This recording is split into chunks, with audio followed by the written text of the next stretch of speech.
Staying on the topics of sanctions, Russia has in many ways maneuvered around all of the sanctions on them.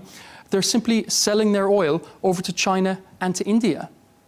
Right. Well, I mean, the most effective thing you could do, I'm not saying that it's easy, but is to try to turn that tap off, right? So that he doesn't get revenue from his energy industry, because without that, he's kind of cooked.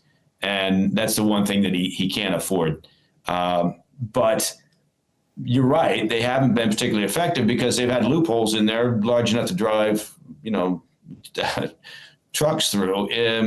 You can't say you can't purchase Russian oil and then in the same sentence say, well, you can if it's refined elsewhere, right? Which is what's happening. Look, even the U.S. has been buying Russian oil that's been refined in other parts of the world, whether it's India or anywhere else. That's not very helpful, right? And the EU, right? The EU is having a hard time weaning themselves off of Russian oil.